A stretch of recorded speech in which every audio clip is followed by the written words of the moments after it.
अस्सलामुअलैकुम दोस्तों, आपका फिर से स्वागत है हमारे चैनल पे।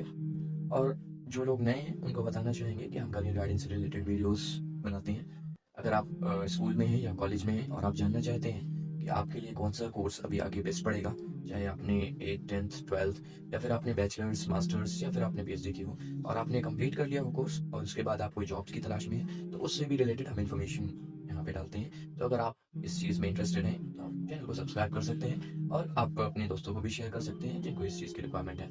अपार्ट फ्रॉम दैट, आज का हमारा टॉपिक है कि क्लास 10th के बाद कौन कौन से कोर्सेज अवेलेबल हैं जिन्हें करके हम एक अच्छी इनकम उठा सकते हैं। और दूसरी चीज़ की, अगर हमने कोर्सेज कर लिए हैं तो उसके बाद जॉब प्रोफाइल्स क्या क्या होती हैं, जॉब फील्ड्स क्या क्या होती हैं, किन किन सेक्टर्स में हम जॉब पा सकते हैं ये कोर्सेज करने के बाद। तो दोस्तों, सबसे पहला जो कोर्स है हमारा वो है पॉलीटेक्निक का। आफ्टर 10th अगर आपने 10वीं क्लास पास कर ली है तो सबसे बेहतर कोर्स जो माना जाता है वो है क्लास 10th के बाद पॉलीटेक्निक का, जो 2 से 3 साल का होता है। वो ट्रेड टू ट्रेड डिपेंड करता है कि आप किस ट्रेड के लिए जा रहे हैं। जनरली 3 साल का ही होता है। इसमें जो पॉपुलर ट्रेड्स हो गए वो मैकेनिकल्स के हो गए, इलेक्ट्रिशियन के हो गए, इलेक्ट्रॉनिक्स में हो गए, कंप्यूटर साइंस में हो गए। लाइक अंडररेटेड कोर्सेज भी होते हैं इसमें, जैसे आर्किटेक्चर में, इंटीरियर डिजाइनिंग में। तो आप ये कोर्सेज भी कर सकते हैं। इन कोर्सेज को करने के बाद आपके पास बहुत सारी अपॉर्चुनिटीज होती हैं। किसी वर्कशॉप में लग सकते हैं एज अ जूनियर इंजीनियर। आप इंडियन रेलवे में अप्लाई कर सकते हैं as a G as a junior engineer. और पब्लिक वर्क डिपार्टमेंट में भी इसकी वैकेंसीज निकला करती हैं। और पब्लिक वर्क डिपार्टमेंट में अगर आप जाना चाहते हैं तो उसके लिए आपके पास जनरली सिविल में प्रेफर करते हैं। वो ज़्यादातर जो वैकेंसीज निकलती हैं वो पॉलिटेक्निक डिप्लोमा इन सिविल में निकला करती हैं अक्सर। हमारे पास जो दूसरा कोर्स आता है वो है हमारा शॉर्ट टर्म कोर्स, जो आप 10th के बाद कर सकते हैं, जैसे कि डिप्लोमा इन कंप्यूटर एप्लीकेशन। उसके साथ साथ आप सॉफ्टवेयर डेवलपमेंट के कोर्सेज कर सकते हैं। कोई आप कोडिंग स्किल सीख सकते हैं, जैसे पाइथन हो गया, जावा हो गया।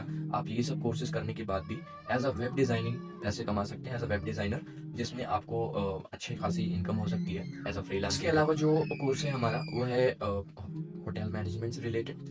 होटल मैनेजमेंट में कुछ कोर्सेज ऐसे होते हैं जो शॉर्ट टर्म के कोर्सेज होते हैं, जैसे कि 6 महीने से लेके 2 साल तक के कोर्सेज होते हैं, 3 साल तक के कोर्सेज होते हैं। अगर आप इस पे वीडियो चाहते हैं या फिर आप किसी भी में से किसी भी टॉपिक पे वीडियो चाहते हैं तो आप बता सकते हैं हमें कमेंट में, इस पे हम डिटेल वीडियो बना देंगे। तो होटल मैनेजमेंट में जो कोर्सेज होते हैं उन्हें करने के बाद आप एज अ हाउसकीपिंग इंचार्ज भी वर्क कर सकते हैं होटल्स में। बड़े बड़े जो कॉर्पोरेट सेक्टर्स होते हैं वहाँ पे भी एज अ हाउसकीपिंग स्टाफ आप वर्क कर सकते हैं इन छोटे छोटे कोर्सेज के बाद।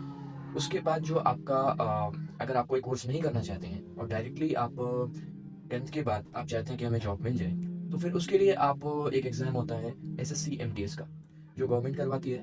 एसएससी मल्टीटास्किंग स्टाफ के लिए होते हैं वो। और इसको एग्ज़ाम को करने के बाद अगर आप पास होते हैं तो जनरली जो बड़े बड़े मिनिस्ट्रीज होती हैं वहाँ पे एज अ मल्टीटास्किंग स्टाफ आप वर्क कर सकते हैं। तो ये बहुत सारे लोगों को एक प्रेफरेंस रहता है, बहुत सारे लोगों का, कि हमें जो है डायरेक्टली जॉब करनी है 10th के बाद, तो वो इस कोर्स के लिए जा सकते हैं। अपार्ट फ्रॉम दैट, आप 10th के बाद आईटीआई भी कर सकते हैं। आईटीआई करने के बाद अप्रेंटिसशिप के लिए अप्लाई कर सकते हैं रेलवेज में। रेलवेज अप्रेंटिसशिप भी निकाला करती है, एज अ इंटर्नशिप कह सकते हैं आप। तो आप उसके लिए भी अप्लाई कर सकती है, बट वो एक छोटा सा कॉन्ट्रैक्ट बेसिस पे होता है, ज़्यादा एक वो परमानेंट जॉब नहीं होती। छोटे टाइम के लिए कॉन्ट्रैक्चुअल बेसिस पे, वो एक प्रोजेक्ट बेस पे आपको हायर करते हैं। अपार्ट फ्रॉम दैट, आप सेकेंड ऑप्शन है एसएससी एमटीएस के बाद जो है आपका पोस्टमैन। बहुत सारे ऐसे ग्रामीण डाक सेवा, ऐसे लोग, ऐसे डिपार्टमेंट जो हैं आपको एक अपॉर्चुनिटीज़ देती हैं जिनमें आप एज अ पोस्टमैन आप वर्क कर सकते हैं।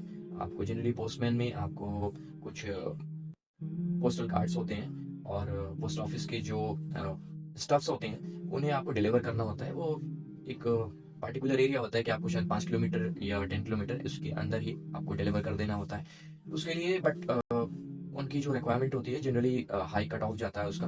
अगर आपने 10th पास किया है तो उसमें जनरली 85 to 90%, 95% ऐसा उनका कट ऑफ रहता है। तो अगर कोई ऐसा मतलब इंटेलिजेंट बच्चा हो या फिर ऐसा कोई बहुत ही एक्स ग्रेशिया जिसके स्कोर रहे हों 10th क्लास में, तो फिर वो इसके लिए भी अप्लाई कर सकता है। और ये आप पार्ट टाइम भी कर सकते हैं एज अ पोस्ट मैन। उसके अलावा आप साथ में अपनी कोई हायर स्टडीज़ की भी तैयारी कर सकते हैं साथ में। तो दोस्तों, आज के लिए इतना ही। और अगर आपको वीडियो में किसी भी टॉपिक पे आपको डिटेल्ड वीडियो चाहिए तो आप हमें बता सकते हैं कमेंट सेक्शन में। इंशाल्लाह फिर मिलेंगे नए वीडियो के साथ।